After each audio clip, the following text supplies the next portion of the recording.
Who's here? She's here, Doris dear. It's Doris with a cocktail in hand. She's the perfect housewife, and her Rumpus Room might have a band.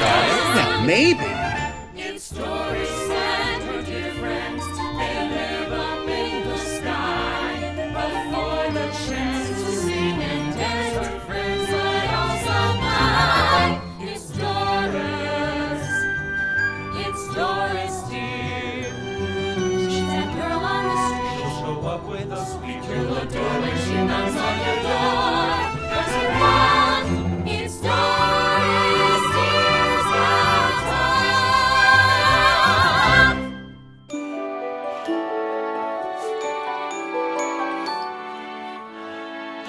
Oh, hi, dears. Welcome back to Doris Dear's Girl Talk. I'm just sitting here polishing up our Silver Telly Award that we won for season 1 of our series. Isn't she cute? Of course, we couldn't have done it without you, my fans. Well, I'm your hostess, Doris Dear, otherwise known as America's Perfect Housewife. Good to see you back in the Rumpus Room. Well, here we are with our 3rd season of shows, and what shows we have planned. Now, this season's guests are Tony Award winners from Broadway, drag superstars, lawyers, Broadway producers, and an Academy Award nominated actress. It's going to be a blast, my dears. You know, live theater is slowly coming back with live Broadway shows starting all over the country. It's so wonderful to see all my friends back on the boards. Working again is so great. You know, my mother, Taffy, loved taking me to the theater here in New York City. My first Broadway show was Funny Girl, starring Babs herself. I still remember that rat-tat-tat-tat number. You know, there's nothing like sitting in an audience and hearing the orchestra start. It still gives me chills. Now, many times while we would be in the city, Mom would stop by her favorite palm reader for a quick reading. Taffy loved that sort of thing, and you know, many times her girlfriends would have psychic parties downstairs in our Rumpus Room. The gals would gather and have cocktails and invite a world-famous psychic to do a reading while the girls gossiped. So in honor of Taffy and the girls, well, this season we'll be doing our own readings from an author we saluted last season as well, the one and only Arlene Dahl. This season we read from her bestseller, Arlene Dahl's Lovescopes, the astrological key to a more exciting, more fulfilling love life. So sit back, relax, and it's time for some psychic magic.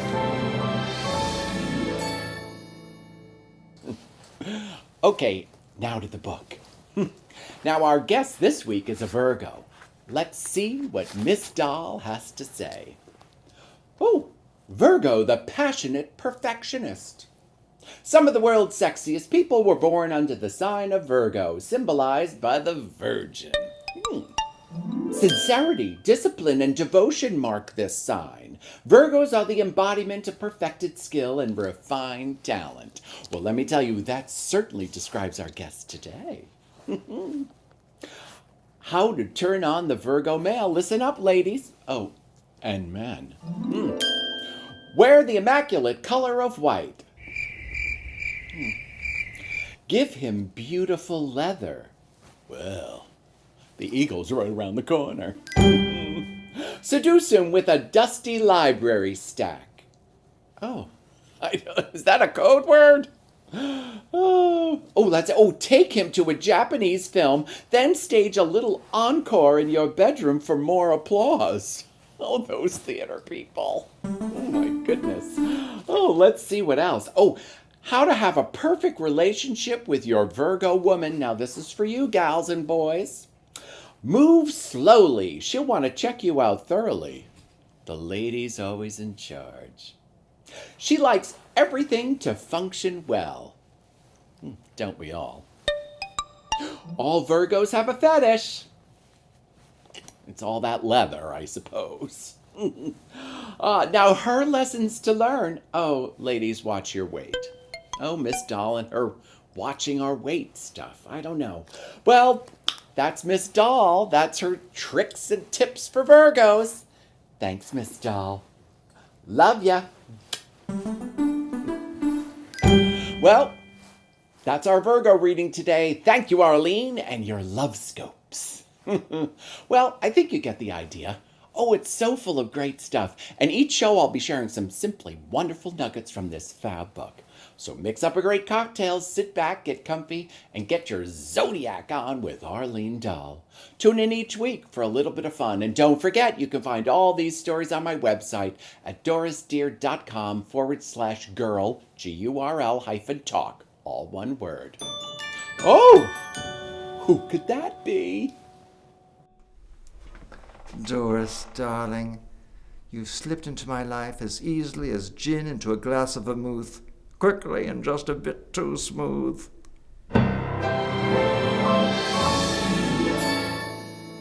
Charles Busch! Hello, my darling. Hello. Hello, how are you?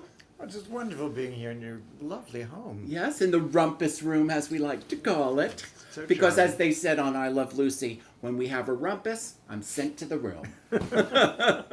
Still a great line today. How are you? Very well. Coming off a wild run of a brand new movie, coming off of COVID, which is so crazy, the past year and a half, I mean. Just, Oh my God. I mean, to see New York shut down the way it was, so quiet, empty.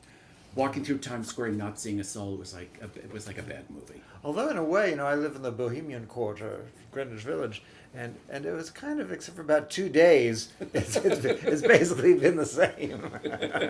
So it's, in a way, and it's interesting too with the since we've had all the outdoor cafes, it's kind of marvelous. I really. love that. It's very European. It feels Uh-huh. more continental and Yeah. just fun. It's like New York kind of needed that part of it. Uh-huh. Maybe not And it's the been rest. interesting too. It's almost like a competition to see which restaurant can have the most elaborate yeah. outdoor dining. Oh yeah, they started first. They were like huts, and then they Yeah. got designed. Oh yes, and special lighting and Oh, yeah. and floral arrangements. It's really wonderful. Yeah, my husband and I went to a yurt. What's a yurt. that? It was like this animal skin covered bamboo structure that American Express did outside last winter, with like a heater, and you got like yurt food. I don't know. Yurt is that like some sort of foreign? Yeah, it's thing? like something that like I don't know, like I don't know, Eskimos build a yurt. A yurt. Yes. Oh. It was crazy, but I loved it. I mean, there is that part that's kind of fantastic, walking down the street and seeing people dining outside all over New York, which I Yeah. kind of love. Yeah. I mean, I lived in Europe. I know you've been to Europe many times. I lived in Copenhagen in the middle of winter, and they're outside. You were in Copenhagen. I did a study abroad program there. I was there for about like 4 months in the 2 years I lived there. mid 70s and. Oh, honey, I just, I'd every night 17 gentlemen quarters as I'd leave Madame Arthur's discotheque. In fact, one of the great moments of my life was, because, I was in school, I was doing a study abroad program, and one night I was at Madame Arthur's, the main disco, and the bartender said, "Everyone's talking about the new American bitch." That was me! Oh my God! Because I was just this, invisible, gay kid at Northwestern, and suddenly I was the new American bitch. I think that could be a new show, a new play, The New American Bitch. Oh, I had the most fabulous time. I ran around with this louche crowd, and it turned out that I became involved with a very mysterious Swiss count, he said, and just immediately after I left, he was sent to prison for being the head of an international antique thieving ring. Well, And if I had just stayed a little bit longer, I mean, it's the company she keeps.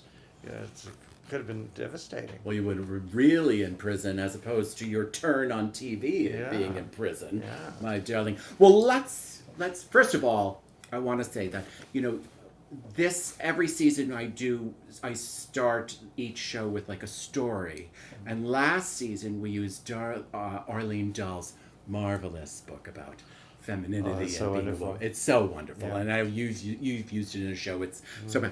Well, this season we are using Arlene Dahl's Lovescopes. Finding love through the zodiacs, darling. It's fantastic. It's so crazy. Her hair. Come on, the hair. Oh, yeah, It's just so great. And she's still around today. I don't seem like she used to really be kind of omnipresent on the New York scene. Yeah. And I really haven't seen her. No. Well, of course, I haven't seen anybody around for the past 2 Well, years. So there's also that. yeah. But now you're a Virgo, aren't you, darling? I'm on the cusp. Yes, You're on the cusp. Virgo and it Leo. says, Virgos, downright sexy. That's what old Arlene says. And I think it's true. So I create a cocktail in honor of each guest based on that. And I am doing the Japanese cocktail because it's a very sexy drink. And what is it? Well, so there's orgeat and there is bitters and it's quite marvelous, and lemon peel. So I think we start with a cheers, darling. Of course, I gave you your marvelous soda water with a lemon, darling. So I mistake cold sober for this interview. Good for you. Oh, yeah. I love day drinking. I think it's very appropriate at any moment. So you grew up in Hartsdale, New York. Beautiful Hartsdale. Until I was 14. Right? And then now you've talked many times about your aunt and your aunt. You tell stories. If you don't follow Mr. Busch on Facebook, well, you must, because the stories are divine. You talk all about she's like your Auntie May. Yes, very much so. Yeah. And they're so fascinating, all the stories. And I love that. I grew up with an amazing mother and father that I tell stories in my we are storytellers. And sometimes you think you've just gone too far, and then at times I feel like I've scraped the barrel and trying to think, is there anything more I can possibly say about Aunt Lily? And then something jogs my mind, some little, just, I mean, it's amazing what how you can stretch out an anecdote, but just, I guess with me, it's really been, I guess it's the way I was raised by her too, just that to see every moment of my life as kind of a narrative, and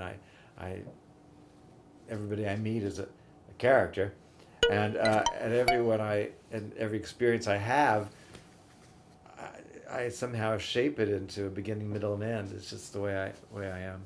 Well, you are a Tony Award-winning playwright? Nominee. Of I really have to correct you. Yes, of course. There have been occasionally, like in a book or something, I'll be referred to as a Tony winner, and I don't want to embarrass them by demanding retraction. So I just let it go. Let it go. I think I was even someone mentioned me in an article as I was a Pulitzer Prize winner. Again, I thought, why demand retractions? Why? Yeah. Wikipedia is, Wikipedia. Yeah, just let it. Some things you should just let go. Now, I read that your aunt insisted that you read the front page of the newspaper every day to help keep you 1 foot in the real world. Is that the truth? Yeah, because see, when I moved in with her, when I was 14, I really was not in the real world at all. I was so lost and confused and flunking out of school, and that's why she had me move in with her. And part of my rehabilitation, in a certain sense, was for us to read together the front page of the New York Times. And that summer that I moved in with her was the summer of 1968, where there was so many things with assassinations and the space movement and civil rights, and it was an amazing period. What a time. And yes. so, and yet my inclination was just to be kind of lost in a world of self-pity or self-absorption and all sorts of things. So it was good to just that you're part of the world, a bigger thing. And there are a lot of things that she did that, particularly that summer, which was kind of like it was like Helen Keller and the Annie Sullivan, the Miracle Worker. And, I mean, just a simple thing as she had she used to grow African violets on a big table, and she insisted that I water these plants that just get out of myself.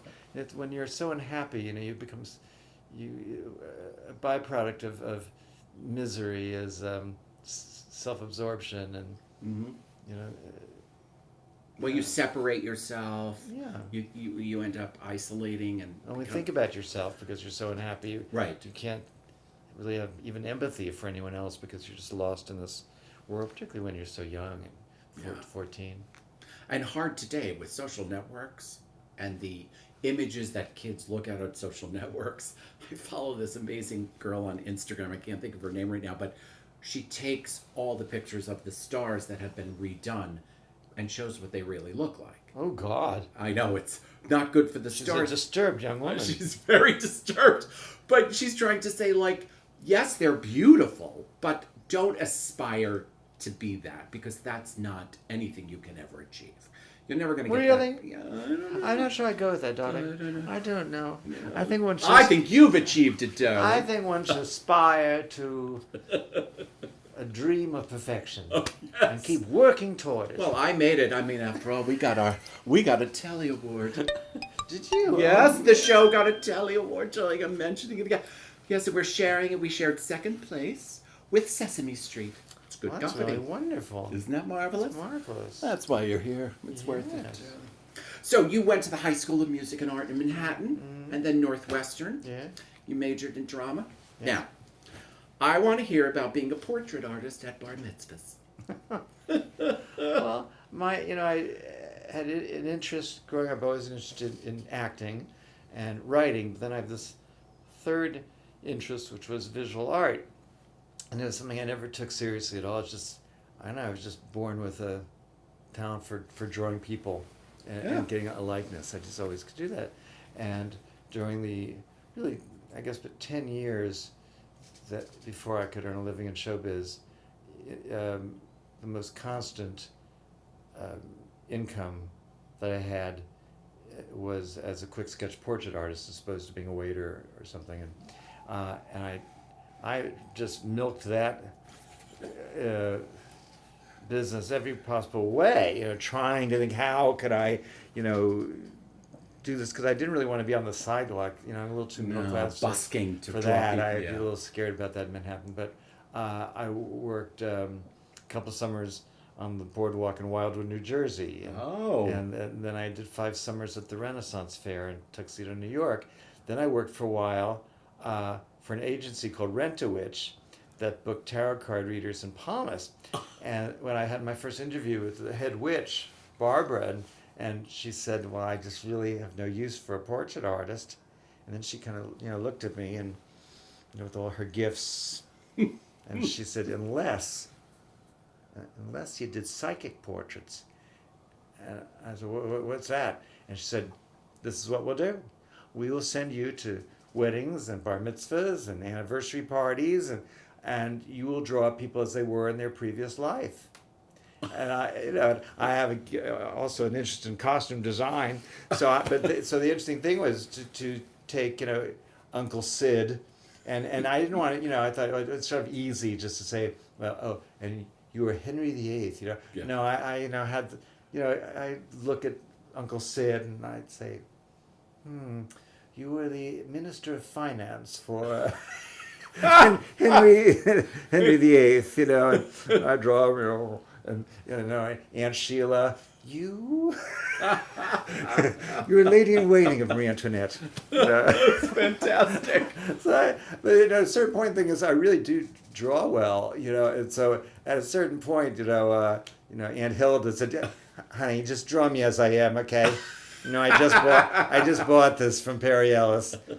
Just draw me, okay? But this woman, Barbara, she was such a character.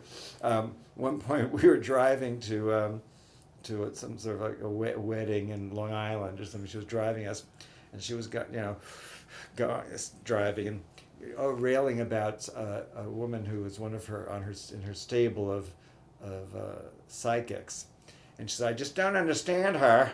Here I'm giving her all this positive energy, and all she gets me back are negative ions.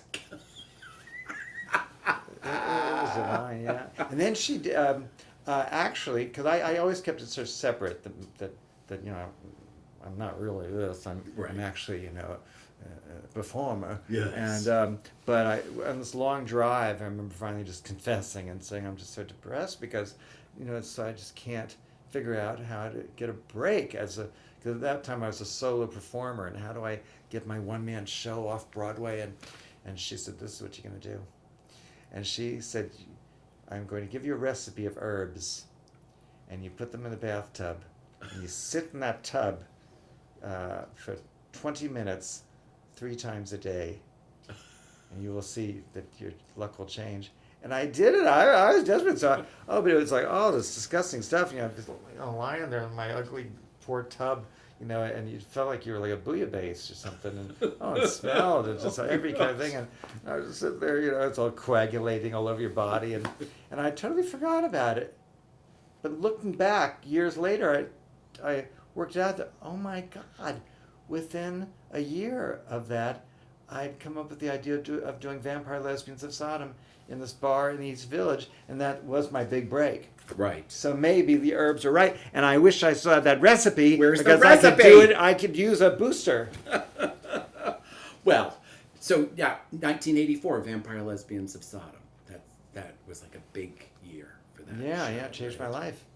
And Julie Halston's too. All of us together. Julie Halston. Well, you just said, I need that now, but you just had a new movie come out. Yes, yeah. With Miracle. Julie. Mm-hmm. Right. And a slew of amazing Tony actor. A good friend of ours who nominees. was here on the couch last season, T. Oliver Reed. Oh my gosh, he's wonderful. And I'd never met him before, and he's wonderful in our movie. Yeah. The movie is, you have to, when it's released, I got, during the film festival, we were able to stream. Oh, good. And looking quite marvelous. And Yes, it's we're hilarious. we're on this film festival circuit, but now it looks like we're ironing out the actual distribution Yes. of the movie. So it'll be at some point it'll be at Radio City Music Hall. I hope that it'll run for 48 weeks. And That's where I saw Mame, the movie. I did too, yeah. Yes, I remembered coming in from Staten Island to see Mame at Well, Radio City. I'm quite a bit older than you, so I saw a Gypsy there. Oh. Yeah, in 1962. Wow. I was very young. Very young, barely. still. Okay, so I have some marvelous little tidbits here that I'd love to run through and get some feedback from you to see. Sure. Of course, the marvelous Horrors of Lost Atlantis. My one novel. Yeah. Yeah. So is this, first of all, the cover is fantastic. Isn't that great? It's so great, and of course, who doesn't love two boys holding you up? It's pretty And it's good. funny was the original idea I had was the picture that's used on the back cover. There was kind of a scene, Yeah. and then and we did all this, all these different pictures, and then it just kind of at the very end, I said to the photographer, I said, I just love this costume because I kind of put it together myself, and I'm basically nude. Although really I could have worn that exact thing to the Met Ball. Yes, You know? you could. Really? Yeah, very Exactly. much so. Yes. Yeah, exactly. Or maybe I'm too covered up. And anyway, so the photographer said, we just take a picture of me just in the costume. And ultimately, that's what we used for the cover. And the year, this came out in 94, maybe? 94. 95? And look, you wrote to me. Always Aw. Charles Busch. I waited in line. Well, now I've been working very hard on a memoir which tells the real story, because that book was a very fictionalized version of how we came up with doing Vampire Lesbians in the East Village and the miracle that happened to us. But it's very fictionalized.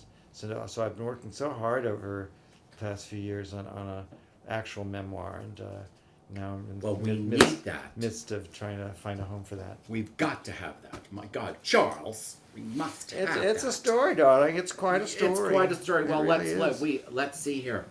July 17th, 1995. Every Man a Queen. Yeah, that was an amazing year. Yeah, every once in a while, there'll be a certain year where one subject, there's a lot of plays, movies about the same subject. Right. And I remember, maybe in the early 80s, there were like 4 plays on Broadway about Mary Todd Lincoln.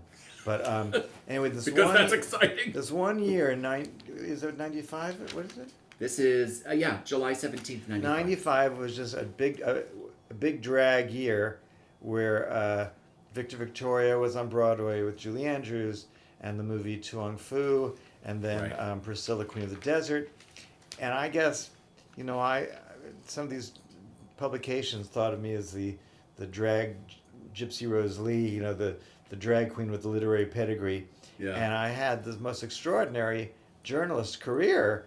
I mean, I did cover interview stories for The Advocate with Terrence Stamp and Patrick Swayze, and then I interviewed Julie Andrews for the New York Times, and the penultimate thing was New York Magazine asked me to do a cover story on the new drag, and that was a big deal. And I'm not a journalist at all, so it was quite a. And it's like 8 pages long. Yeah, and I had to interview all these people who were big on the scene at that moment, and then we did this incredible this is a great cover picture. that was based exactly on a famous Vanity Fair cover that had come out that year of all the famous movie actresses. Yeah. So I mean, and these girls are still around. Most of them, and Most of them. yeah, it's a great. I said to my DP Alex, who's on the other side of the camera, I said, who writes a 8-page article anymore? Like you're looking at a paragraph. I know it was huge because I'm not a journalist, so it was really intimidating to interview people and research this thing, and because a lot of these people, in a way I have such an odd career that my whole life is this way. I'm sort of in it and outside it, Right. and just everything aspect of life, and so while I was part of the drag scene, in a certain sense I wasn't, because Right. I've always been in the theater and I've always played just different characters in different plays of mine, and I've never. Did you work bars? Never Like, no, performed yeah. in a bar. Never lip synced ever. Same here. Never. Yeah. So I'm just not. So to me, I really had to learn about it and interview all these people. It was fascinating and to see how wonderful and what wonderful. Well, it's a wonderful performers art, that- but there's something. It says here. You said recently I played my first non-drag role in over a decade, and while it was pleasant, not gluing my eyelids with false lashes 8 times a week, I must confess I miss being a fantastic glamour-drenched diva. Yeah, it was this play called "You Should Be So Lucky," and I thought, oh, this will turn things, or give me a chance to play a male character. Maybe I'll just love it so much and all that. But I'm really a kind of feminist writer, or certainly female-centric writer. And again, I thought that the female characters in that play were played by Julie Halston and Nell Campbell, Oh, and from the Rocky Horror Show. They were kind of playing the roles that I might have played, and so and they got all the reviews. I didn't care for that too much. That I won't let that happen again. I did kind of learn something. I said, write great roles for these other people, but nobody feathers their nest in a Charles Busch show. oh, we'll I all thought have I to could do a little remember bit that one. Helen Lawson, have that But then- hardcore. But in this new movie, actually, I play a male character who's very, very, very lively, though, and very much the center. Very much. And then I actually do. You do don a little hair. I get dragged twice because Yes. it's a wacky caper movie, so I have to get into disguises and all that. With a big floppy sun hat. Yeah. Yes. But then, of course... But were you disappointed that I wasn't in drag the whole time? No, not at all. Oh, good. That's a terrible question to ask you. Oh, I hated it. I absolutely, darling, I kept thinking, why isn't Doris Deer in there? She's got a show. No, I thought, no, it didn't bother me at all, because I don't know. It just didn't feel Okay. strange to me at all. Like sometimes I think, oh, well, gee, I hope people don't, are they expecting me to be doing Die Mommy Die each time? And, but But you also do cabaret shows not in drag. yeah, You do stuff sort like of that. your Yeah. fluid, so you have these fabulous suits. Yeah, well, that was interesting because when I returned to doing cabaret shows about 10 years ago, I just assumed I'd be in drag because people kind of know me that way and I enjoy it and all that. And it's so easy for me, if I have a drag persona, it was so close to who I am in real life that it was never like a big difference. That Right. it's just, it was kind of Yeah, just it's like right next to each a other. shift more Yeah. than Yeah. big like oh, I have this persona that's nothing like me at all. but I never really completely understood intellectually why I was in drag in that act when I was introduced as Charles Busch, told stories about my life and sang Sondheim, why am I doing this? So I didn't really get it. And then finally, I thought a few years ago that the point of the kind of cabaret act that I was doing was to be as authentic as possible, and that maybe just even that little bit of drag was keeping me from really going into the song in a deep way, or telling stories about myself that I didn't want to get too predicated on sexuality, because it's going against what I'm dressed. And so it was an experiment to see, would I like it? Maybe I won't like it at all. I'll feel constrained or bland or anyway. But there was. Did you like it? Yes, there was a little difference. And then, of course, too, and you brought this up, was just that I thought, well, today, why is the line between drag and not drag is hardly exists? So I had this suit made. It was a green paisley suit with rhinestone buttons that was a little bit Bruno Mars, but also a lot of Judy at the Palace. Right. And I was wearing so much eye makeup that, really, what is the difference? And who cares? Well, and who cares, darling? Well, who cares? Really, who cares? And I was at 54 Below, darling. It was marvelous. Thank you. It was quite marvelous. I suppose I shouldn't announce it now, but I shall be returning to make my return after all these several years to do New Year's Eve at a very wonderful place. Fantastic. It'll soon be announced. Well, we'll look forward to this. Yes, we'll look forward to the press release, darling. It's all about the press. The press. I'll never forget the first preview. We were selling out in previews. There was a really big buzz about it. And there was no seat for me in the theater for the first preview. So they found a seat for me up in one of those boxes where it's somewhat obscured view, but an odd view, because I'm moving out of... I love these interviews that went on so long that we had to do a two-parter. Aren't we fancy? Season 3. Telly Award from Season 1. Fingers crossed for Season 2. I love when friends drop by and we share some fun ideas and bring some joy to the world around us. Now, don't forget, please head over to www.dorisdeer.com/Gurl, Gurl-talk, for all of the information from today's show. And I hope you'll drop by the Rumpus Room again for more Doris Deer's Girl Talk. Thanks, Blake. It's a winner. Stay safe, and hugs and love from Doris Deer. And remember, a dress doesn't get you anywhere. It's the life you live in the dress that matters. See you soon. Cheers.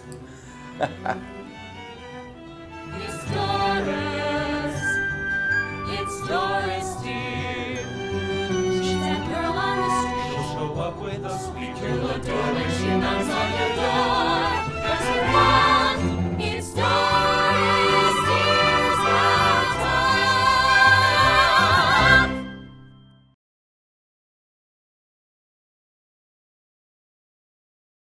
Hi, everybody. Doris Deer here, America's Perfect Housewife.